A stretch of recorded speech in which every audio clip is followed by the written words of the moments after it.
Hello students, आज हम बात करने वाले हैं चैप्टर नंबर 10 के बारे में। This is chapter number 10 of F9 paper. हम लोग यहाँ बात करने वाले हैं आज की कैसे हम लोग कैश के मैनेजमेंट को देखेंगे। जब भी हम कभी एक बिजनेस को करते हैं तो उस बिजनेस में दो चीजें होती हैं। एक हम लोग बनाते हैं प्रॉफिट एंड लॉस अकाउंट और साथ ही में बनाते हैं हम लोग बैलेंस शीट, है ना। ये दो चीजें हम लोग वहां पे करते हैं। तो जब हम वहां पे बैलेंस शीट भी बना रहे हैं और प्रॉफिट एंड लॉस भी बना रहे हैं तो उस केसेस में वहां पे हम लोग जो अकाउंटिंग का जो बेस मानते हैं that is the accrual basis, है ना। ये बात हम लोग अक्रूवल बेसिस पे ही हम लोग अपनी अकाउंटिंग वहां पे करते हैं। तो अगर मैं ये बात कहूँ कि क्या यहाँ पे अक्रूवल बेसिस ऑफ अकाउंटिंग और जो कैश बेसिस की अकाउंटिंग दोनों इक्वल होती है, the answer is no. Cash basis की अकाउंटिंग अलग होती है और अक्रूवल बेसिस की अकाउंटिंग अलग होती है। तो आज हम लोग जो बात करने वाले हैं वो बात करने वाले हैं कैश बेसिस की अकाउंटिंग की। विश्वास मानिए यहाँ आज जो हम डिस्कस करने जा रहे हैं वो कहीं ना कहीं जो कैश फ्लो स्टेटमेंट हम लोगों ने कभी पढ़ा हुआ है, बस वही कैश फ्लो स्टेटमेंट के बारे में ही यहाँ पे हम लोग डिस्कस करने वाले हैं कि कैश फ्लो स्टेटमेंट में क्या क्या चीजें होती हैं। अगर आपको याद हो, जो कि हम लोगों ने अपने F3 में पढ़ा है, हमने F7 में भी पढ़ा हुआ है। तो एफ कैश फ्लो अगर आपको आता होगा तभी आप यहाँ थोड़ा सा बेटर समझ पाएंगे। Otherwise I will try to explain you everything whatever things are there in the cash flow, but still if you are having the basic knowledge of the cash flow statement, then it will be become easy for you to understand this chapter more better. Anyhow, just let's continue with the proceedings. Now what the thing happening over here is that यहाँ chapter का नाम क्या है? Chapter का नाम है working capital management. ये बात मैंने पहले भी आपको चैप्टर 9 में भी डिस्कस की हुई है कि वर्किंग कैपिटल मैनेजमेंट मतलब क्या होता है। वर्किंग कैपिटल मैनेजमेंट मतलब हुआ ऐसा कैपिटल जो हमको डेली वर्किंग के लिए चाहिए। ध्यान देना, मैं यहाँ बात रिपीट करता हूँ।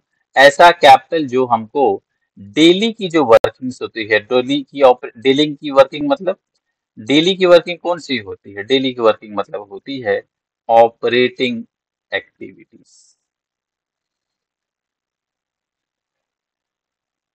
तो जो भी हमारे ऑपरेटिंग एक्टिविटीज, आपको अगर कैश फ्लो स्टेटमेंट याद हो तो उसमें तीन चीजें होती हैं, 1, 2 एंड 3। सबसे ऊपर आता है उसमें ऑपरेटिंग एक्टिविटीज, उसके बाद आता है हमारा इन्वेस्टिंग एक्टिविटीज,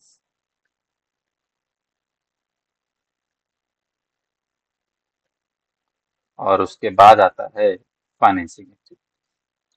तो आज जो हम डिस्कस करने जा रहे हैं, नॉर्मली हम लोग ऑपरेटिंग एक्टिविटीज के बारे में ही डिस्कस करने जा रहे हैं, लेकिन यस, ये कैश फ्लो स्टेटमेंट जैसा नहीं होगा। We have to just go with the cash flow statement, basic thing like. एक चीज मैं अभी आपको स्टार्टिंग में ही बता देता हूँ जो आपको आज जरूरत पड़ेगी इस चैप्टर को समझने के लिए। वो ये है कि आपको पता होना चाहिए कि जो कैश फ्लो होता है, कैश फ्लो में एक वर्ड आता है डेप्रिसिएशन। ध्यान सुनना इस बात को, आपको बहुत इंपॉर्टेंट है ये बात समझना, जो कि आज जो हम एक क्वेश्चन सॉल्व करेंगे उसमें इसका यूज होगा। डेप्रिसिएशन को हमेशा जब भी आपके टीचर ने एक्सप्लेन किया होगा या आप जब F3 में पढ़ा होगा, F7 में पढ़ा होगा, तो आपको ये याद रहा होगा वहां पे कि जो डेप्रिसिएशन होता है वो किस नेचर का आइटम होता है? वो नॉन कैश नेचर का आइटम होता है ना। ये बात आपको पता होगी कि वो नॉन कैश नेचर का आइटम। भैया ये नॉन कैश नेचर का आइटम कैसे होता है, जरा इसको भी समझ लीजिए आप लोग साहब। अब बिजनेस में हम लोग अपनी बुक्स ऑफ बिजनेस कर रहे हैं, ठीक, हम बिजनेस कर रहे हैं, हमने मशीन खरीदी। जब हमने पहली बार मशीन परचेज किया तो हमने ऑब्वियस सी बात है पैसे उनको दिए हों। उसके बाद हर साल हम लोग क्या कुछ पैसे दे के आ रहे हैं उन किसको? वेंडर को, जिसने हमको सामान बेचा था। क्या उन भाई साहब को हम लोग हर साल कुछ पैसे दे के आ रहे हैं? The answer is no.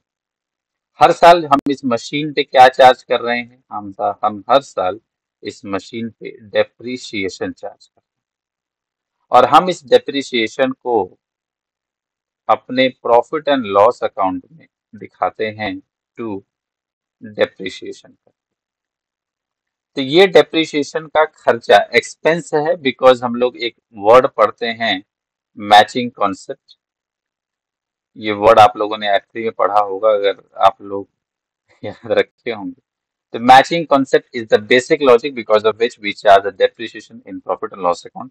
Matching concept, ये बात की मैं रियल में जा रहा हूँ, मैं थोड़ा सा गहराई में अलग दिशा में डायरेक्शन में जा रहा हूँ, तो थोड़ा सा मैं डाइवर्ट हो रहा हूँ, लेकिन चलिए अब जब टच ही कर दिया है डेप्रिसिएशन का टॉपिक तो मैं थोड़ा सा इसको बता ही देता हूँ। मैचिंग कॉन्सेप्ट ये बात कहता है, वी हैव टू मैच और compare, we have to match one year one years revenue with 1 year's expense। तो डेप्रिसिएशन को हम लोग प्रॉफिट एंड लॉस अकाउंट में इसलिए दिखाते हैं क्योंकि जब हम मशीन का यूज करते हैं तो कहीं ना कहीं वो भी क्या होती है, कुछ घर्षण उसमें हो, उसमें कुछ कमी, उसकी वैल्यूएशन, उसकी वैल्यू में कुछ कमी आती है। तो जितनी वैल्यू में इसकी कमी हर साल आ रही है वो भी हमारा क्या एक तरीके से खर्चा है, क्योंकि हम जो मशीन इस्तेमाल परचेज करके लाए हैं, जो मशीन हम लोग परचेज करके लाए हैं, उस मशीन को हमने कहाँ दिखाया है स्टार्टिंग में, बैलेंस शीट में दिखाया हुआ है ना। और उसको हमने बैलेंस शीट में यहाँ पे एसेट्स में दिखाते हैं मशीनरी। तो हम हर साल कुछ ना कुछ क्या करते हैं, उसको राइट ऑफ करते हैं डेप्रिसिएशन के नाम से, तो हम प्रॉफिट एंड लॉस में ऐसे दिखाते हैं। लेकिन विश्वास मानिए इसकी वजह से हमारे बिजनेस से हर साल कुछ भी पैसे बाहर नहीं जाते हैं, क्योंकि जो डेप्रिसिएशन है ये सिर्फ एक बुक एंट्री है। ये सिर्फ एक बुक एंट्री है। डेप्रिसिएशन हमने यहाँ लिख दिया। खुद सोचिए, एक बिजनेस, आप एक दुकानदार हैं, आपने एक मोटरसाइकिल खरीदी होगी अपने धंधे करने के लिए। तो अगर आप उस धंधे में मोटरसाइकिल को यूज कर रहे हैं, उस बिजनेस में यूज कर रहे हैं, तो क्या हर साल आपने मान लीजिए 1 लाख रुपए की मशीन बाइक खरीदी, और हर साल अगर आप सोच रहे हैं कि 10 साल तक ये चलेगी, तो हर साल अगर आप 10-10 हज़ार रुपए का डेप्रिसिएशन अपने प्रॉफिट लॉस में दिखा रहे हैं, तो क्या हर साल आप 10 हज़ार रुपए किसी को दे के आ रहे हैं? The answer is no. Business से पैसा कहीं भी बाहर नहीं जा रहा है। इसलिए जब भी हम कभी कैश फ्लो का कैलकुलेशन करते हैं तो हम डेप्रिसिएशन को एक खर्चा नहीं मानते हैं। That is the only logic, कि हम डेप्रिसिएशन को एक एक्सपेंस नहीं मानते। ये चीज मैं आपको बस बताना चाहता हूँ कि depreciation will not be considered as an expense या कैश आउटफ्लो, बिकॉज डेप्रिसिएशन के वजह से बिजनेस से पैसे बाहर नहीं जाते हैं। ये चीज आप जरूर याद रखना। ठीक, अगर आप लोगों को ये मेरी बातें जो मैंने समझाई, ये बात समझ में नहीं आई है, तो प्लीज आप कमेंट में लिख दीजिएगा। I will explain you in a more better way in a specific video of just for this explaining this depreciation।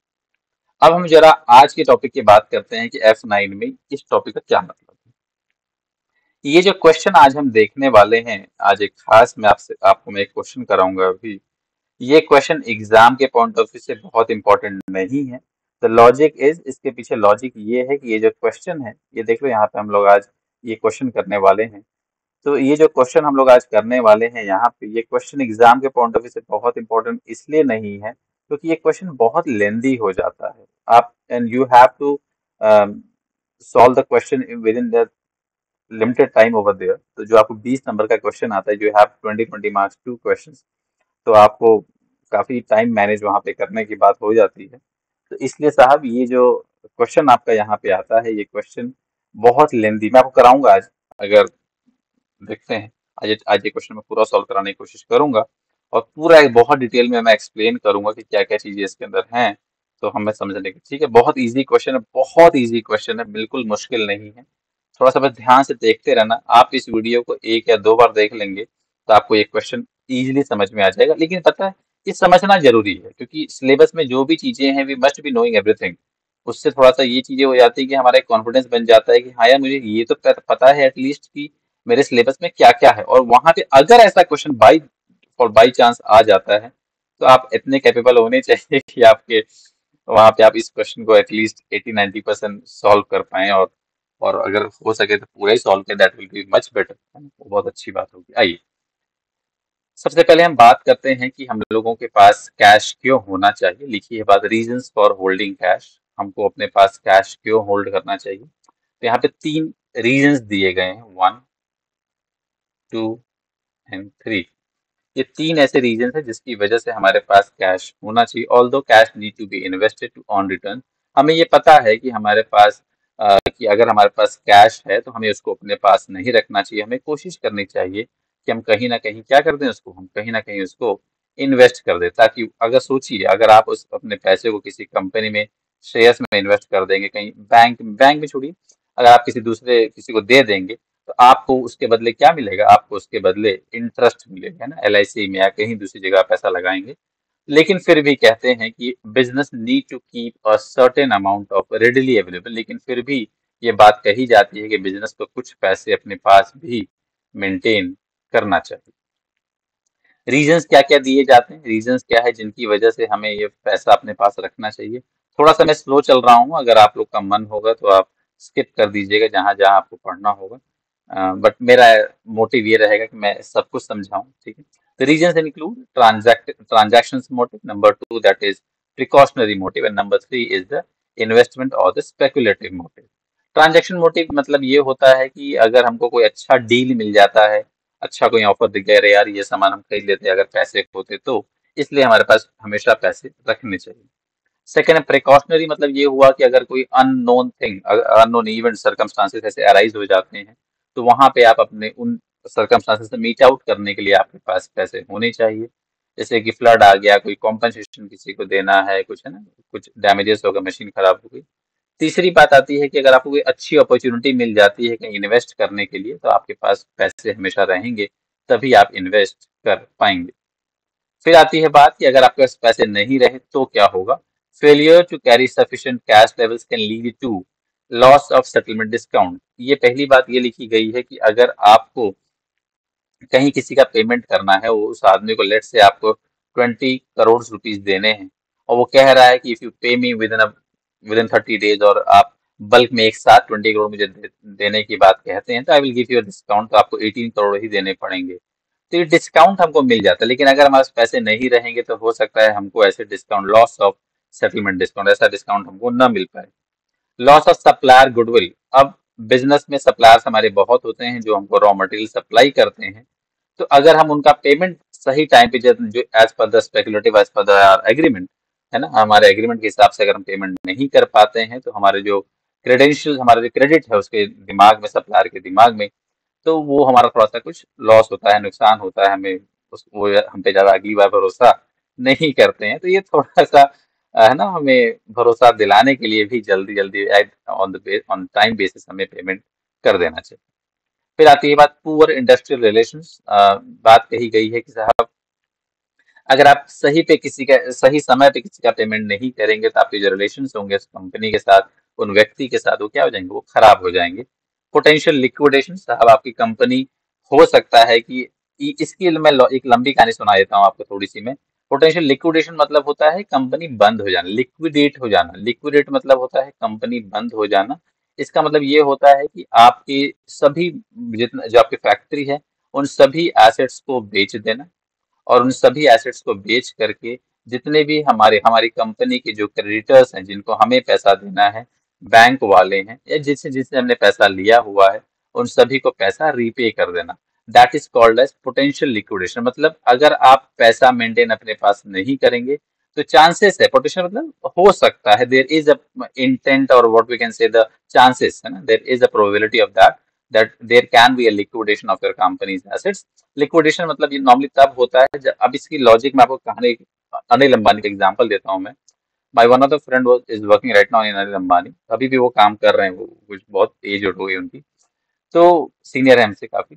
तो अब आती है बात, उनका कहना ये था कि अनिल अंबानी के अंदर भी बहुत बड़ी एक कमी है कि स्टार्टिंग में क्या हुआ, जब इनके लॉसेस स्टार्ट हुए, इनकी सेल हो रही थी, लेकिन इनको जब सामान बिक रहा था तो उसके पैसे नहीं मिल रहे थे।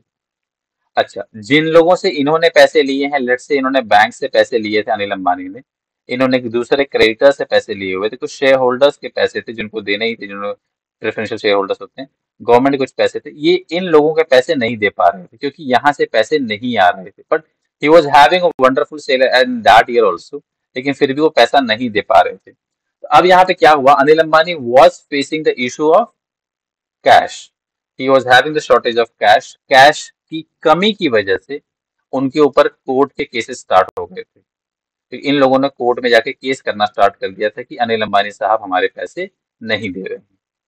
तब उनको जाके अपनी कुछ एसेट्स बेचनी पड़ी और तुरंत तुरंत का पैसा देना पड़ा। उसके बाद ये जिनको इन्होंने सामान बेचा था उन्होंने बाद में इनको पैसे दिए। तो टाइम पे पैसा आना रेगुलर बेसिस पे बहुत जरूरी है, otherwise you may face the liquidation.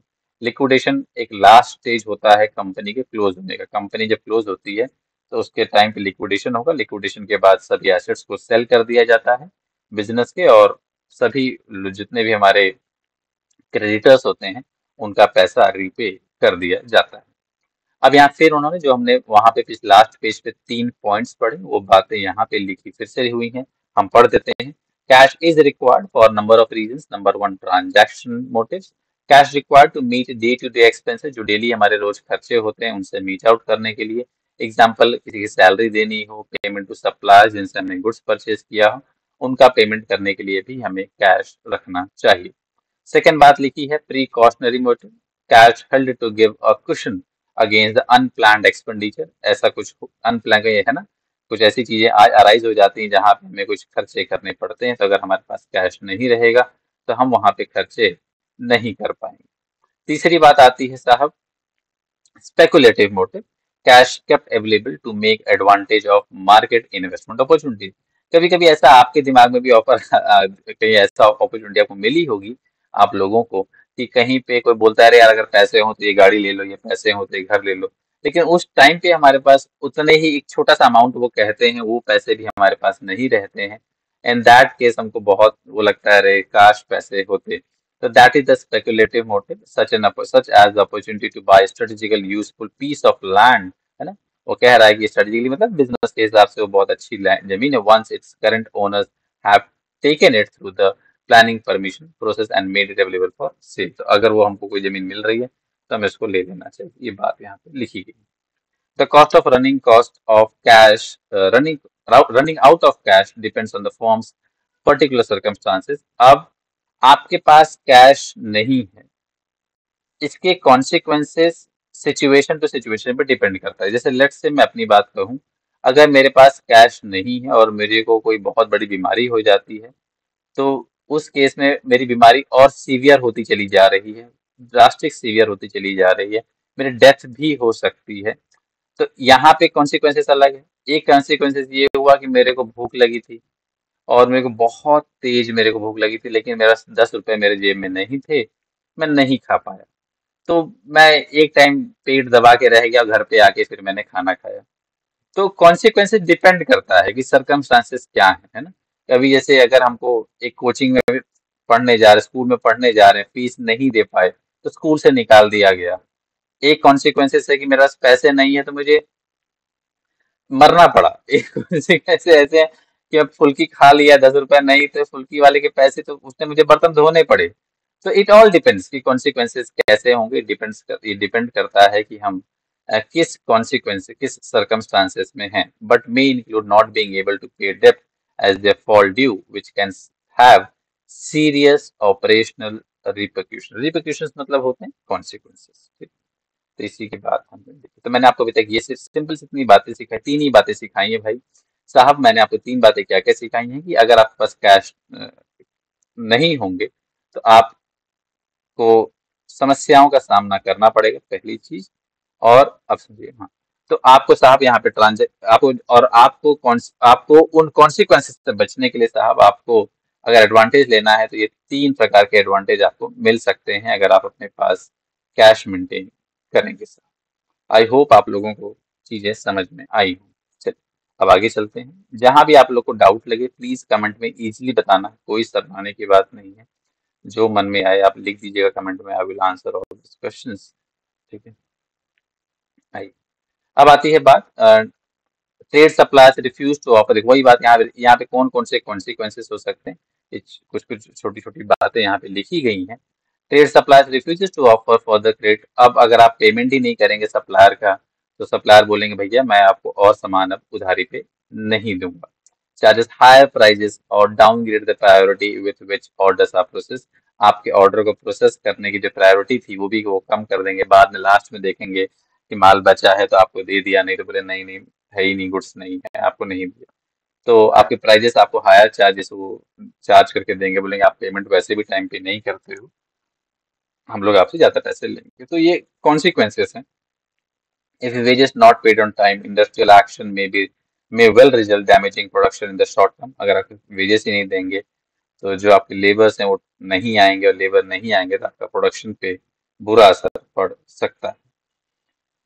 The court में be petition to wind up the company. और मैंने आपसे, जैसा मैंने कहा, जो अनिल अंबानी के साथ हुआ था कि जो क्रेडिटर्स होते हैं वो लोग बैंक वाले होते हैं, दूसरे लोग होते हैं, वो लोग कोर्ट में जा करके आपके कंपनी के खिलाफ पिटिशन फाइल कर सकते हैं, एंड उसके बाद आपको साहब पे करना ही पड़ेगा। तो ये बात है, तो आपकी कंपनी बंद भी हो सकती है, ये सब बातें होती हैं।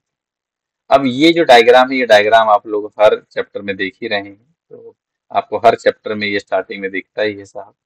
क्या है ये डायग्राम? ये लिखी है बातें, कैश बैलेंसिंग एक्ट। आपको जब भी बिजनेस करना है तो आपको प्रॉफिटेबिलिटी और लिक्विडिटी दोनों के बीच में बैलेंस करना ही करना है।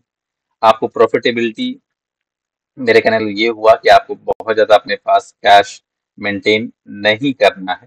कैश मेंटेन इसलिए नहीं करना है ताकि, क्योंकि आप अगर पूरा कैश ही मेंटेन कर लेंगे तो आप बिजनेस कैसे करें। तो आपको कैश कोशिश करनी है, minimising the holding of cash. आपको कम से कम कैश को होल्ड करने की कोशिश आपको वहां पे करनी है। And ideal asset better invest. और आपको जितना आइडियल, अब आइडियल बता नहीं रहे, पता है, क्योंकि इट ऑल डिपेंड्स कि आपकी कंपनी कैसी है, उस पर डिपेंड करता है कि आपको कितना कैश मेंटेन करना है। लिक्विडिटी भी मेंटेन करनी है, दिस इज, है ना, तराजू है, वे है ये, जिस पे आप उधर को दोनों को इक्वल कंपेयर किया हुआ है। एबिलिटी टू पे बिल्स, आपको इतना कैश मेंटेन करना है कि आप अपने बिल्स का पेमेंट कर सकें as they fall due, and take advantage of opportunities at once. जो भी अपॉर्चुनिटी आपको आए आपको उसका भी एडवांटेज लेते रहना है, इतना कैश आपको एटलीस्ट मेंटेन करना है। फिर आती है, remember to consider the three motives of holding cash and the liquidity profitability trade off. Trade off मतलब होता है कि एक के बदले दूसरा, मतलब अ, अगर आप किसी चीज को देंगे तो आपको दूसरी चीज मिलेगी। जैसे कि मतलब ये हुआ कि अगर आपके पास 10 रुपए हैं और 10 रुपए में आपको या तो एक समोसा ले लें आप, या तो आप एक वड़ा पाव खा लें। तो अब साहब ये ट्रेड ऑफ है। अगर आप समोसा खाएंगे तो ऑब्वियस सी बात है वड़ा पाव नहीं खा पाएंगे, वड़ा पाव खाएंगे तो समोसा नहीं खा पाएंगे। तो कोशिश करिए कि आधा आधा दोनों खा लें। आप उनसे बोले भैया आधा समोसा दे दीजिए, आधा है, और आधा वड़ा पाव खा लीजिए, ऐसा आप।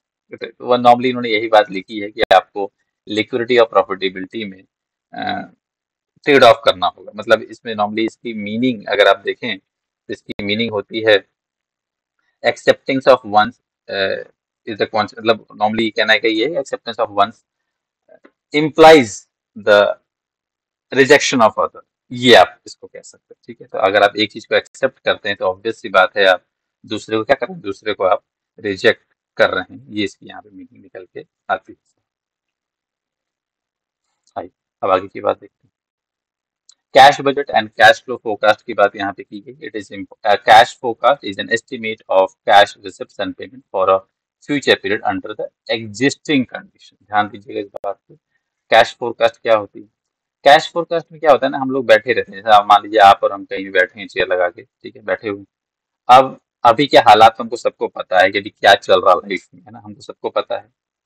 और जो हमारे हालात हमारे लाइफ में चल रहे हैं उसी के बेसिस पे अब आप एस्टिमेट लगाने लग जाओ। ओके ओके, मतलब फ्यूचर में इतना कैश आ सकता है, ओके, अच्छा इतना देना पड़ेगा, ओके। मतलब हम अभी की जो हमारी प्रेजेंट सिचुएशन चल रही है ना, उसी के बेसिस पे हम लोग अगर फोरकास्टिंग एस्टिमेशन कर रहे हैं, इसी फोरकास्टिंग मतलब भविष्यवाणी करना या किसी चीज की अनुमान लगाना, ठीक।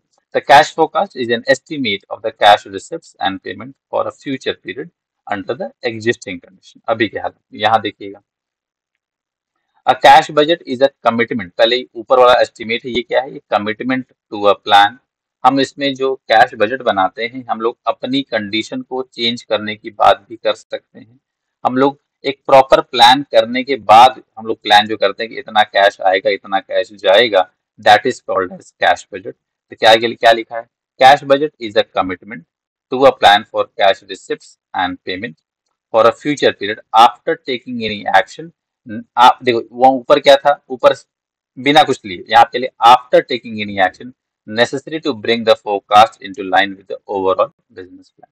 तो जो आप फोरकास्ट यहाँ पे कर रहे थे, जो भी सोच रहे थे, उसको इस तरीके से ढाल देना अपने हिसाब से कि यार हमने जो भी सोचा था अगर वो हमारे हिसाब से नहीं चल रहा था फ्यूचर में कैश रिसिप्ट ऑफ पेमेंट, तो हम उसके लिए पूरा एक्शन लेंगे। एक्शन मतलब इन द सेंस हम बिजनेस में ये सब चीजें इंट्रोड्यूस करेंगे, कुछ नए बिजनेस वेंचर स्टार्ट करेंगे, तब हमारे पास इतना कैश आएगा और इतना कैश जाएगा, ऐसी पॉसिबिलिटी हो सकती है। तो कैश बजट विश्वास मानिए, अगर आपको सिंगल लाइन में किसी को आंसर देना है तो कैश बजट जो होता है साहब वो एक प्लान्ड फोरकास्ट होता है, और जो फोरकास्ट होता है वो हमारी एग्जिस्टिंग कंडीशंस के बेसिस पे हम लोग करते हैं sir. Cash budget are used to plan for the cash used to assess and integrate operating budgets। हमारा ऑपरेटिंग मतलब जो ऑपरेशन से जो ऑपरेटिंग मतलब याद जब भी कभी ऑपरेटिंग वर्ड आ जाए समझ लें डेली ऑपरेटिंग की बात हो रही है, ठीक है, डेली ऑपरेशन से जुड़ी जो बिजनेस है हमारा, उससे जुड़ी हुई बातें यहाँ पे हो रही हैं। Cash budget are use to assess and integrate operating budgets. हम लोग असेस करते हैं उसको, मतलब क्या करते हैं, इवेलुएट करते हैं और उसको शामिल करते हैं अपने बिजनेस में कि कैसे कितना बिजनेस में हमारा कैश आ पाए। प्लान फॉर कैश शॉर्टेज, हम लोग इसकी हेल्प से कैश बजट जो हम बनाते हैं हम ये भी जान पाते हैं कि ध्यान दीजिए जैसे बजट क्या होता है, बजट जो होता है वो फ्यूचर के लिए होता है ना, ये बात पता ही होगी आपको। तो फ्यूचर में जो भी चीजें हो रही हैं उसको हम क्या करेंगे, हम चेंज करने की कोशिश तो करेंगे, बस वही बात है। कैश बजट जो है साहब are use to assess and integrate operating budget. Cash budget की हेल्प से हम प्लान कर सकते हैं कि क्या क्या जो शॉर्टेज है ना, जो सरप्लसेस है उसको भी हम प्लान कर सकते हैं। Compare with the actual spending, हम लोग साहब कैश बजट की हेल्प से एक्चुअल स्पेंडिंग जो है हमारी, हम उसको भी देख सकते हैं कि हमारी एक्चुअल स्पेंडिंग अभी कितनी हो रही है और फ्यूचर में कैसे हम लोग इसको दोनों को रिलेट कर पाएंगे सर। इसके बाद cash forecast can prepared based on the receipt and payment forecast, statement of financial position forecast and working capital ratios. इन सभी चीजों के बेसिस पे आप साहब कैश फोरकास्ट जो है आप कर सकते हैं साहब। Normally receipt and payment forecast मतलब आप कितना हमको कैश मिल सकता है, कितना हमारा कैश जा सकता है, उसके बेसिस पे करेंगे, या फिर जो फाइनेंशियल पोजीशन जो हम बैलेंस शीट बनाते हैं उसके बेसिस पे करेंगे, और जो वर्किंग कैपिटल रेशियो जो आप लोगों ने पढ़े हैं फ्री में, करंट रेशियो, लिक्विड रेशियो है ना, asset turnover ratio, sales turnover ratio, नहीं सब डेब्ट इक्विटी रेशियो, इसके बेसिस पे बना सकते हैं। Cash budget and the cash flow forecast, it is important to distinguish between a budget and a forecast. आपको साहब बजट और फोरकास्ट में जैसे मैं ऊपर बता रहा था वही बात इन्होंने भी यहाँ रिपीट ही करी है, कुछ खास बात नहीं लिखी है। लिखी है a cash budget forecast is an estimate of cash receipt. Cash forecast क्या है, ये एक एस्टिमेट है कि कैश कितना मिलेगा और कितना हमें कैश देना पड़ेगा for a future period under existing condition. यही बात आप याद रखना साहब, ये एग्जिस्टिंग कंडीशंस में ये होता है। बिफोर, ये वर्ड भी याद रखना, बिफोर, बिफोर बहुत इंपॉर्टेंट है क्योंकि नीचे देखिए लिखा हुआ है आफ्टर, ठीक।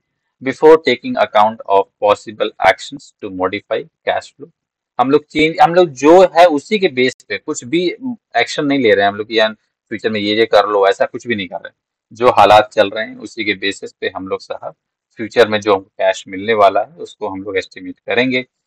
Modify cash flow, raise new capital और इन्वेस्ट सरप्लस फंड। हम लोग कुछ भी देखो लिखा है before taking any amount of, before taking account of possible actions to modify, जो भी हम लेने वाले हैं एक्शंस कैश फ्लो वाले, हम नया कैपिटल आने वाला है बिजनेस में, हम कुछ पैसे और इन्वेस्ट कहीं दूसरी जगह करने वाले हैं, इन सभी चीजों को आप इग्नोर करिए और उसके बिना इन सब चीजों को इंक्लूड किए जो आप फोरकास्ट करते हैं, दैट इज कैश फोरकास्ट। फिर अगर हम बात करें साहब कैश बजट की, तो कैश बजट क्या होता है साहब, फिर वही जो हमने ऊपर पढ़ा वही बात यहाँ भी रिपीट की गई है साहब।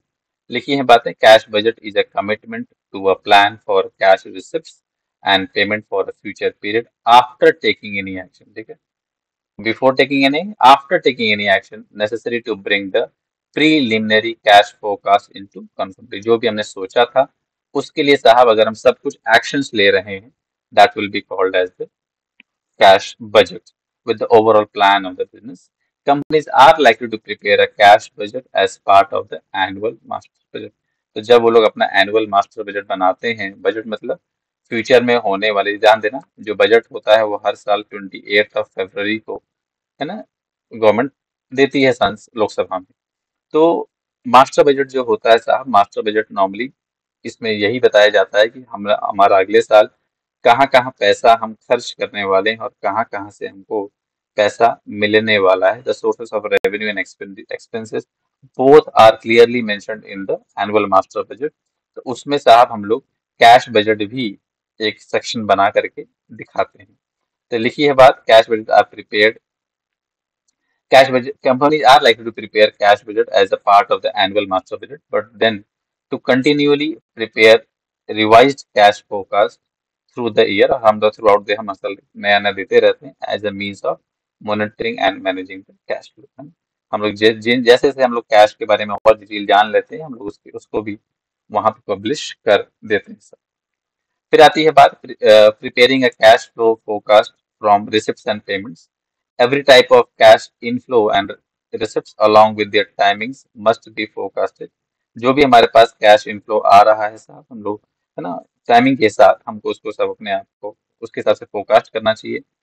Note that the cash receipts and payment differ from the, ये बात मैं आपको फिर रिपीट कर देता हूँ, यहाँ पे लिखी है वैसे तो, मैंने आपको बताया था ना, प्रॉफिट एंड लॉस अलग होता है और कैश फ्लो अलग होता है, वही बात यहाँ लिखी गई है। Note that the cash receipts and payment differ from the sales and the cost of sales in the statement of profit and loss, because आइए देखते हैं डिटेल में।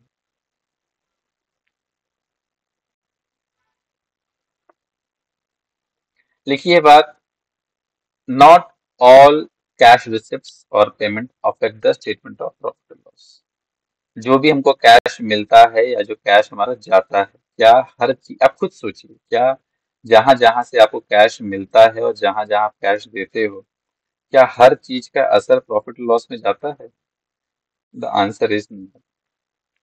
इसका एक आंसर ये है कि भाई जब आप मशीन परचेज करते हो, तो मशीन परचेज करने में हमारा कैश बिजनेस से बाहर जाता है। मान लीजिए 300 करोड़ रुपए हमारा बिजनेस से बाहर गया, तो आप खुद सोचिए, क्या मशीन जब हम परचेज करते हैं तो क्या हम उसको अपने प्रॉफिट लॉस में दिखाते हैं? नहीं दिखाते, क्योंकि वो बैलेंस शीट में जाता है। उसको हम अपने कैश फ्लो स्टेटमेंट में, उसको हम अपने प्रॉफिट एंड लॉस में नहीं दिखाते हैं सर, है ना? यहाँ साबित हो गया। इसके बाद जब आप शेयर इशू करते हो, तो शेयर इशू करने से आपको बहुत सारे पैसे मिलते हैं, क्या आप इसको कैश फ्लो, क्या इसको प्रॉफिट लॉस में दिखाते हो? नहीं दिखाते। वही बात यहाँ लिखी है कि not all cash receipts and payment, जो सभी हमारे जितने भी कैश रिसिप्ट्स या पेमेंट होते हैं, वो प्रॉफिट एंड लॉस अकाउंट को अफेक्ट नहीं करते हैं सर। वो हमारे प्रॉफिट एंड लॉस अकाउंट को अफेक्ट नहीं करते हैं। Example, issue of new share और the purchase of non current assets. आगे एक और देख लीजिए, जो मैंने स्टार्टिंग में डिस्कस किया वो है डेप्रिसिएशन। फिर लिखिए, some statement of profit and loss items are derived from accounting convention and are not cash flow। तो जो हमारा अकाउंटिंग कन्वेंशन है वो कहता है कि हमें जितने भी प्रकार के खर्चे हमारे साल में हुए हैं, we have to include into the calculation all those expenses. जैसे कि चाहे वो डेप्रिसिएशन का पैसा ही क्यों ना हो, अगर डेप्रिसिएशन हमारे बिजनेस मशीनरी पे लगा है तो हमको हमको उसको अपने प्रॉफिट एंड लॉस में दिखाना है। ये अकाउंटिंग कन्वेंशंस कहते हैं, अकाउंटिंग प्रिंसिपल्स कहते हैं। लेकिन कैश फ्लो ये बात नहीं कहता है। कैश फ्लो कहता है भाई डेप्रिसिएशन की वजह से हमारा पैसा बाहर नहीं गया है, तो हम उसको अपने अकाउंट कैश फ्लो में नहीं दिखाएंगे। इसी शर्त पे देखो यहाँ लिखी है बातें, some statements of profit and loss items are derived from the accounting conventions and are not cash flow। example, depreciation or the profit and loss on sale of non current assets। तो जो cell होता है, जो profit arise होता है आपको cell और non current assets पे, इनको भी साहब हम लोग प्रॉफिट एंड लॉस में शामिल नहीं करते, बिकॉज ये कैपिटल नेचर के होते हैं, वो रेवेन्यू नेचर के नहीं होते हैं साहब। फिर ये अभी आपको आज जो हम क्वेश्चन पढ़ेंगे साहब, वहां पे जो क्वेश्चन हम सॉल्व करेंगे उसका फॉर्मेट कुछ ऐसा ही रहने वाला है। ध्यान देना, अभी आपको ये थोड़ा लंबा क्वेश्चन रहेगा, लेकिन मैं बहुत इजी तरीके से बताऊंगा, आपको सब समझ में आ जाएगा। ठीक, आपका जो आंसर रहेगा, इन्होंने क्लियर बताया हुआ है, ACCA is very cooperative and very wonderful, क्योंकि ये देखो क्लियर उन्होंने दिया हुआ है, the following approach should be adopted for the examination question. आपको साहब जो वहाँ फॉर्मेट बनाना है वो कुछ ऐसा बनाना है। ठीक, आपको साहब ऊपर लिखना है मंथ, जितने भी रहेंगे। एग्जैक्ट यही फॉर्मेट आपको हमेशा फॉलो करना चाहिए। और डॉलर्स में, क्योंकि आपको पता होगा एफएम पेपर डॉलर्स में आते हैं, सिर्फ जो हमारा टैक्स का पेपर होता है एफसिस, वही सिर्फ यूरो में रहता है। रिसिप्ट साहब आपको यहाँ पे रिसिप्ट लिखना होगा, ठीक? जो भी है, अगर और कहीं से 2-3 जगह से रिसिप्ट आ रही है तो 2-3 जगह, ठीक, टोटल कर देंगे आप। उसके बाद आपने जहां जहां पेमेंट करना है वो आप यहाँ पे जितने भी आइटम होंगे प्रोडक्शन को लेके वेजेस के साथ, वो सब पेमेंट्स आप यहाँ पे लिखोगे हर महीने का, उसका भी टोटल कर दोगे, दोनों का माइनस कर दीजिएगा, ये आ जाएगा। ओपनिंग बैलेंस आपका नॉर्मली जीरो रहता है कि आपका स्टार्टिंग, अगर बिजनेस आप नया नया स्टार्ट कर रहे हैं तो आपके पास कैश तो जीरो रहेगा, है ना? उसके बाद ध्यान देना, नेट कैश फ्लो, इसमें से आप ये लेस कर देंगे तो आपको मिल जाएगा, सॉरी, उसमें से आप ओपनिंग में से जो आपका इस साल का हुआ दोनों बार जोड़ देंगे तो आपको क्लोजिंग मिल जाएगा। उसके बाद क्लोजिंग अगले साल की ओपनिंग बन जाएगी। ध्यान देना, मैं आपको दिखाऊंगा बार बार, ये यही क्लोजिंग आपकी ओपनिंग बन जाएगी और यही आपकी हमेशा ओपनिंग बनती चली जाएगी, ठीक है। तो चलिए, अब ये हो गया आपका फॉर्मेट। उसके बाद आपका जो आंसर है वो यही है कि आपका फोर्थ मंथ के एंड में, या जो भी मंथ, जितने भी मंथ वहां पे क्वेश्चन रहेंगे, उसके मंथ में आपका लास्ट में कैश फ्लो कितना रहा, ये आपसे क्वेश्चन पूछेगा। उसके बाद ये लोग सिखा रहे हैं, मैं भी सिखा देता हूँ। इन्होंने स्टेप 2 कहा हुआ है। स्टेप 2 क्या रहेगा आपका क्वेश्चन सॉल्व करने का?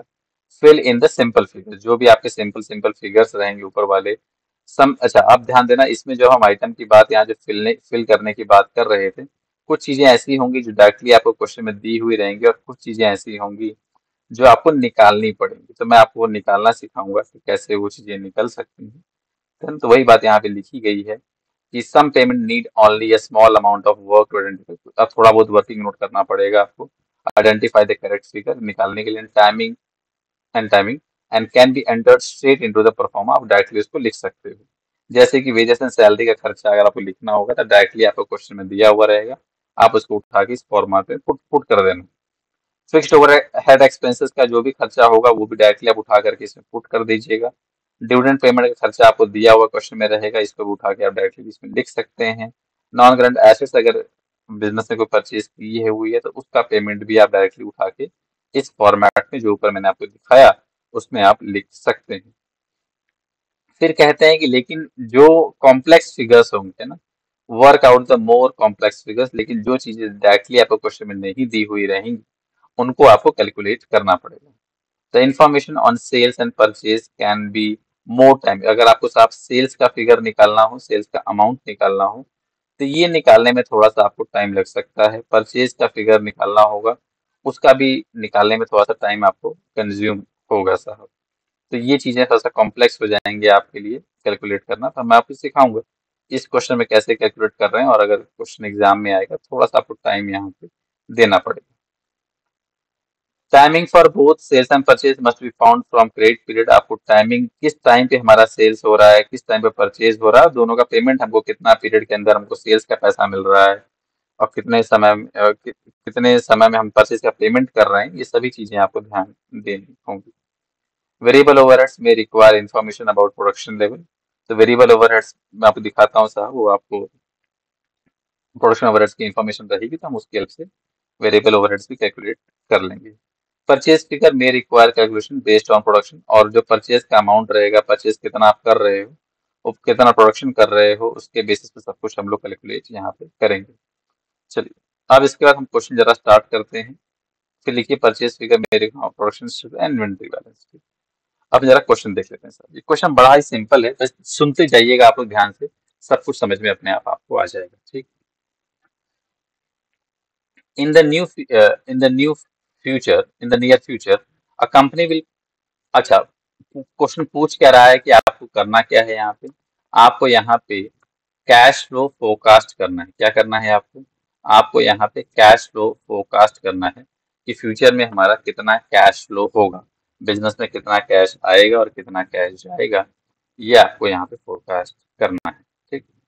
लिखी हैं बातें। In the near future company will purchase manufacturing business, और हम लोग क्या करने वाले हैं, हम लोग नियर, अभी आपको किसी को ब्रेक लेना होगा तो आप ब्रेक ले लीजिएगा लेक्चर को पॉज करके। उसके बाद आप इसको वापस क्वेश्चन को बहुत ही फ्रेश दिमाग से सुनना। एक क्वेश्चन थोड़ा सा लंबा जाएगा, थोड़ा सा बोरिंग जाएगा, लेकिन है लास्ट में जब आप इस क्वेश्चन को 2 बार सुन लेंगे ना तो आपको रट जाएगा कि क्वेश्चन क्या है, और ऑलमोस्ट जो एग्जाम में कभी अगर क्वेश्चन आएंगे तो सेम टू सेम यही क्वेश्चन आएगा, because they have already given you the format, और जो फॉर्मेट उन्होंने दिया है उसमें सिर्फ ऐसे ही क्वेश्चन फिट हो सकते हैं, तो एग्जाम में वो लोग ऐसे ही क्वेश्चन पूछेंगे।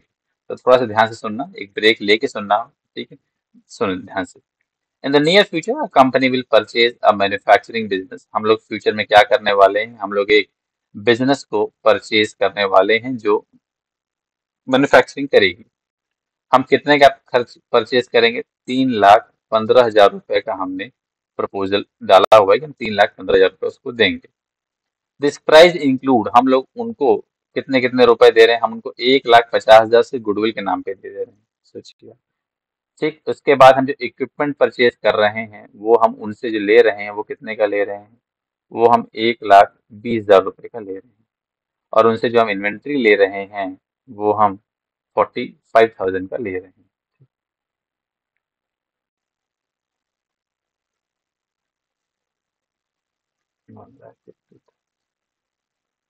और 40, इन तीनों को अगर आप जोड़ेंगे तो ये आपको लास्ट में मिलेगा, तीनों को जोड़ लीजिए, आपको देखना मिल जाएगा 3,15,000। ठीक, आपको जोड़ के दिखाया था।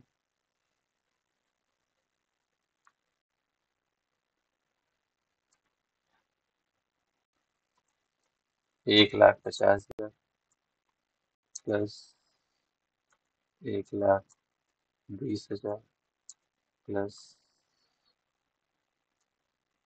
45,000। सॉरी, जोड़ा गलत। 1,50,000 प्लस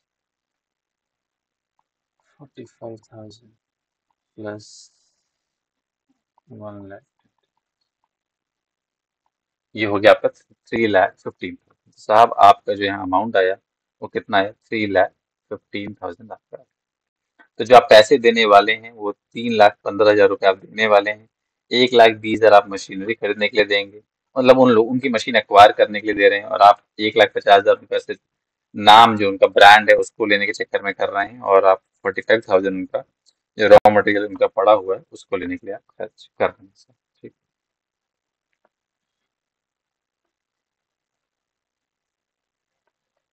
आइए। तो ये हो गया हमारे 3,15,000 रुपए का हिसाब। ठीक, मैं थोड़ा स्लो चलूंगा लेकिन सुनते रहिएगा। डिलीवरी वैन, हम इससे आप क्या करेंगे, बिजनेस परचेज करने के बाद हम 15,000 रुपए का एक वैन खरीदेंगे, और डिलीवरी वैन जो हम खरीदेंगे उसका पेमेंट हम जिस महीने जिस मंथ में परचेज करेंगे उस मंथ हम पेमेंट नहीं करेंगे। क्या लिखा है? Delivery van will be paid for in the second month. तो हम लोग इसका जो पेमेंट करेंगे वो सेकेंड मंथ में करेंगे सर। ठीक, फिर आती है बात है, following forecast have been made for the business following purchase, और हमने कुछ फोरकास्ट किया हुआ है, जरा मैं दिखा देता हूँ क्या फोरकास्ट हमने किया है। The following forecast have been made for the business following purchase, कि सेल्स जो रहेगा, sales of the business single product at a markup of 60%। तो मार्कअप जो निकलता है वो किस पे निकलता है? वो हमारा कॉस्ट पे निकलता है। तो मैं लिख देता हूँ, markup is calculated on cost. और एक और वर्ड आपने कभी सुना होगा एक्चुअली में, दैट इज मार्जिन। तो इस ये होता है, it is calculated on sales. तो यहाँ पे जो बात हो रही है वो मार्कअप की हो रही है, तो मतलब जो भी हमारी कॉस्ट होगी उस कॉस्ट में हम लोग 60% को ऐड कर देंगे। तो जो भी प्राइस निकल के आएगी that will be called as the selling price, वही हमारी यहाँ पे सेलिंग प्राइस होगी। तो लिखिए बात है, sales before discount of the business single product at a markup of 60% on production cost will be, हमारा जो सेल्स होगा, ध्यान देना सेल्स कितना कितना, पहले महीने में हम लोग 96,000 का सेल कर रहे हैं, सेकंड मंथ में भी हम लोग 96,000 का सेल कर रहे हैं, थर्ड मंथ में हम लोग 92,000 का सेल कर रहे हैं, फोर्थ मंथ में हम 96, फिफ्थ में 1 लाख का सेल कर रहे हैं, और सिक्स मंथ में हम 1,04,000 रुपए का सेल कर रहे हैं। फिर आती है बात 25% of the sale will be for cash. हम लोग यहाँ पे जो भी सेल कर रहे हैं उसमें से 25% हमारी कैसी सेल है, कैश सेल। तो 96,000 का 25% अगर आप निकालते हैं तो वो आता है आपका 24,000 रुपये। अगर आप कैलकुलेटर पे निकालेंगे तो ये आपका 24,000 रुपये आ जाएगा। साहब मैं आपको करके दिखा देता हूँ। 96,000 इंटू 25% इक्वल टू क्या लिखिए, फिर से करते हैं।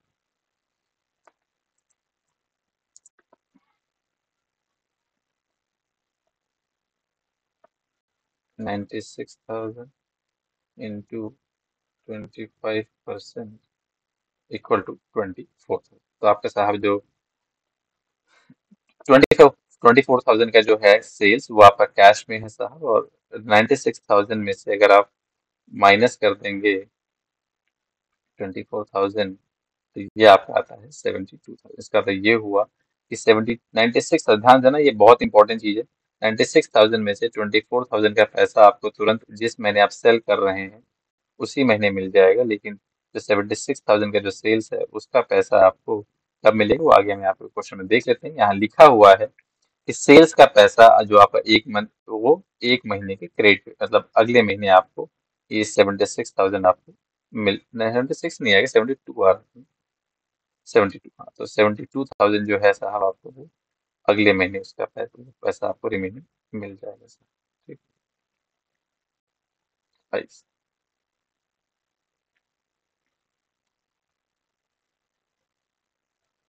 फिर लिखिए बात 25% of sale will be for cash, the reminder will be on credit for settlement in the month following that of sale. जिस महीने आप सेल करेंगे उसके अगले महीने साहब यहाँ पे क्या हो जाएगा, उसका सेटलमेंट हो जाएगा। A discount of 10% will be given to selected credit customer। हम लोग यहाँ पे जो 25% वाला जो सेल कर रहे हैं ना कैश वाला, इस पे हम डिस्काउंट भी देंगे। 25% of 10% will be given to selected, sorry credit customer को डिस्काउंट देंगे वो रिप्रेजेंट 25% ऑफ ग्रॉस सेल। जो भी साहब हमारे पूरे ग्रॉस सेल का 25% रिप्रेजेंट करेंगे उन लोगों को साहब हम क्या देंगे, क्रेडिट कस्ट। ध्यान देना क्रेडिट कस्टमर वालों को क्या दे रहे हैं हम लोग, डिस्काउंट। कैश पर नहीं दे रहे, हम लोग क्रेडिट कस्टमर वालों को 10% का डिस्काउंट भी दे रहे हैं। ये बात आपको आई थिंक समझ में आ गई होगी सर।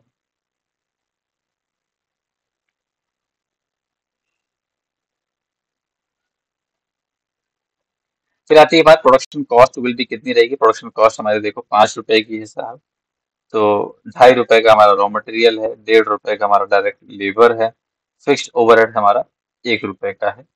तो प्रोडक्शन कॉस्ट हमारी 5 रुपए की है, तो 5 रुपए में अगर आप 60% जोड़ते हैं, क्योंकि मैंने कहा था कि हम जो मार्जिन ले रहे हैं वो 60% का ले रहे हैं, है ना, प्रॉफिट जो कमा रहे हैं 60% से कमा रहे हैं।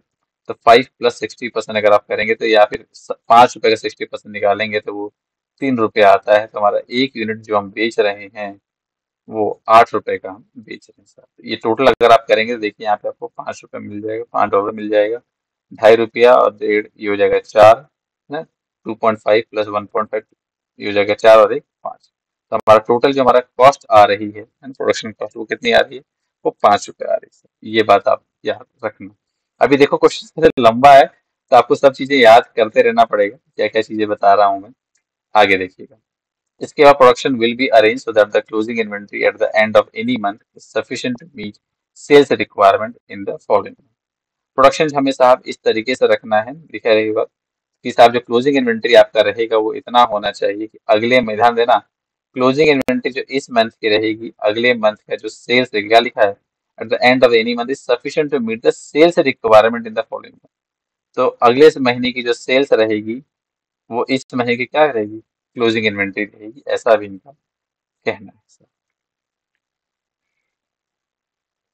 फिर लिखिए बात a value of ₹30,000 is placed on the inventory of the finished goods which was acquired on the purchase of। जब हम बिजनेस परचेज किया तो हमारे पास जो इन्वेंट्री मिली हम लोगों को वो कितने की मिली, वो $30,000 की मिली। मतलब ये हमारा क्या हो गया, ये हमारा ओपनिंग इन्वेंट्री हो गया। क्या हो गया साहब, ये हमारा ओपनिंग इन्वेंट्री हो गया साहब।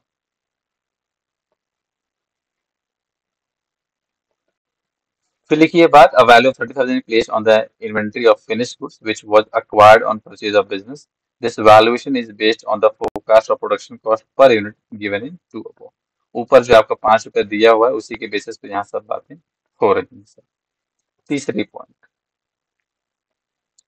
a single raw material a single raw material will be purchased so that the inventory at the end of the month is sufficient to meet half of the following month production. तो साहब हम लोग यहाँ पे जो raw material purchase करेंगे वो इतना होना चाहिए कि अगले मंथ का जो प्रोडक्शन हमारा होने वाला है साहब उसका हाफ एटलीस्ट हमारा ये होना। क्या लिखिए बात, a single raw material will be purchase so that the inventory at the end of the month, जो इस साल इस महीने का, मैं ध्यान देना, मंथ का जो क्लोजिंग इन्वेंट्री होगा वो एटलीस्ट कितना होना चाहिए, वो अगले मंथ के प्रोडक्शन में जो हमको रिक्वायरमेंट है उसका कितना होना चाहिए, हाफ होगा। तो इतना से याद रखिए, मैं आपको बता रहा हूँ, अभी आपको समझ में नहीं आएगा, अभी आपको लग रहा हो सर आप क्या बताए चले यार, कुछ यूज भी तो बताइए, अभी यूज नहीं है। पहले क्वेश्चन पढ़िए, लंबा क्वेश्चन है, ठीक है, पढ़ते रहिए बस। तो अगले मंथ के जो प्रोडक्शन रिक्वायरमेंट है उसका साहब ये हाफ होगा, ये हमें पता चल गया साहब यहाँ पे, ठीक। Raw material inventory acquired on the purchase of business, और हमने साहब रॉ मटेरियल जो अक्वायर किया है वो कितने का है, 15,000 रुपए का लिया हुआ, is valued at the cost per unit that is forecasted in the given to above साहब। फिर वही बात पर जो हमने परचेज किया वो किस रेट से दिया हुआ है वो ऊपर हमने लिखा हुआ है कि हम 2.5 रुपए के हिसाब से हम नॉर्मली रॉ मटेरियल परचेज करते हैं साहब। Is valued at the cost per unit that is forecast is in the given two above. Raw material will be purchased on 1 month credit. जो हम रॉ मटेरियल खरीद रहे हैं साहब उसका पेमेंट हम कब करेंगे, 1 महीने बाद करेंगे, ये बात यहाँ पे कही हुई है साहब। फिर लिखी है बात, cost of direct labour will be met as they are incurred in the production. तो साहब डायरेक्ट लेबर का जो खर्चा है वो हम डायरेक्टली यहाँ पे कर देंगे साहब। डायरेक्ट डायरेक्ट लेबर का साहब जो खर्चा है वो हम डायरेक्टली पे करेंगे, उसमें हमको कोई इशू नहीं आएगा साहब। लिखी है बातें, cost of direct labour will be met as they are incurred in the production साहब, जैसे जैसे वो खर्च होते चले जाएंगे डायरेक्ट लेबर खर्चा, उसका हम पेमेंट करते चले जाएंगे। The fix production overheads rate of 1 रुपी, जो हमारा प्रोडक्शन ओवरहेड है वो साहब 1 रुपया पर यूनिट का है, is based upon the forecast of the first year production. हमारा जो फिक्स ओवरहेड है साहब वो 1 रुपये पर यूनिट है, और हमने जो प्रोडक्शन कितना किया है इस साल, तो वो साहब हमने कर रहे हैं यहाँ पे 1,50,000 रुपये हम लोग पहले साल में कर रहे हैं, ठीक है। तो जितना यूनिट्स परचेज होगी हर पे 1 रुपये यहाँ पे लग जाएगा। तो इसे रेट इंक्लूड्स डेप्रिसिएशन ऑफ, ध्यान देना, इसी 1,50,000 के अंदर, सॉरी, दिस जो ओवरहेड फिक्स ओवरहेड है साहब, इसी 1 रुपए के अंदर साहब हमारा क्या है, इसी 1 रुपए के अंदर हमारा जो डेप्रिसिएशन का खर्चा है वो भी इंक्लूडेड है, तो हम उसको अलग करेंगे। This rate includes depreciation of equipment and fitting on straight and bases. और आपको याद होगा कि हमारा डेप्रिसिएशन ऊपर कितना दिया हुआ था, 1,20,000 रुपये यहाँ पे क्वेश्चन में दिया हुआ था, ये देखिए,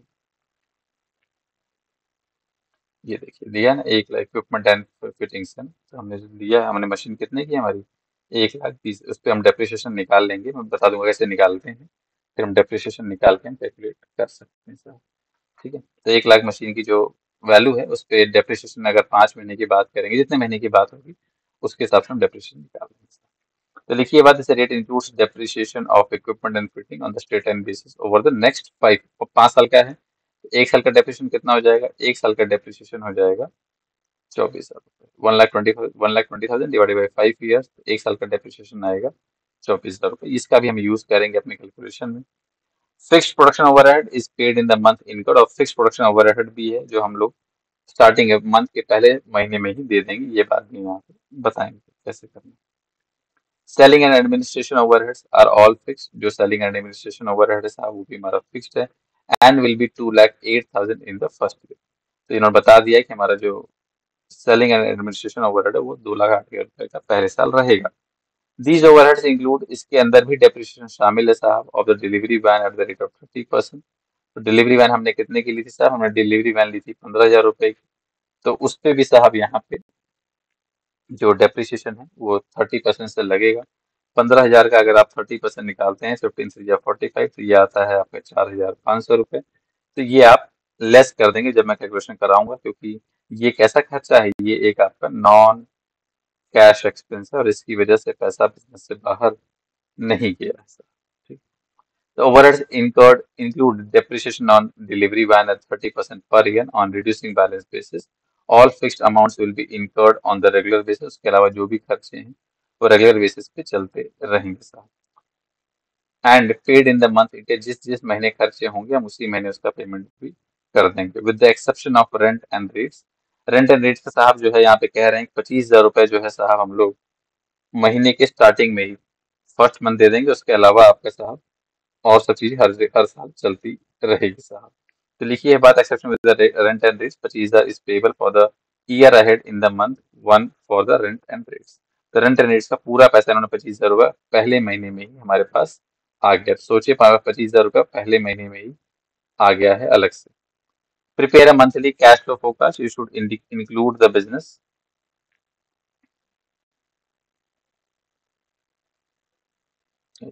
prepare a monthly cash flow forecast. आपको साहब यहाँ पे मंथली फोरकास्ट बनाना है. एग्जाम में ध्यान देना, छोटा क्वेश्चन लोग पूछेंगे अगर पूछेंगे, लेकिन वो पूछेंगे यही आपसे आंख घुमा फिरा के मंथली कैश फ्लो फोरकास्ट ही पूछेंगे, वो चेंज नहीं करेंगे. You should include the business purchase and the first 4 months of operation. आपको साहब इसमें पहले 4 महीने के ऑपरेशन यहाँ पे शामिल करना है. फिर लिखिए बात, calculate the inventory, receivables, payables, है ना, ये सब चीजें आपको निकालनी है. At the end of 4 month, comment briefly upon the liquidity situation. आपको लिक्विडिटी सिचुएशन के बारे में भी कमेंट करना है. और the answer to this question can be found after this chapter. और इसके बाद यहाँ पे आंसर दिया है. ठीक सर. ठीक है साहब, हम लोग आज की वीडियो में इतना ही रखते हैं. हम लोग नेक्स्ट लेक्चर में हम लोग साहब इसके आंसर की बात करेंगे. तो ठीक है, thank you so much for watching my videos. ठीक है, thank you so much everyone. खूब पढ़ाई करें, खूब अधिकारी बने. Thank you so much, bye. खूब मजे करें, खूब अच्छे से पढ़ाई करें साहब.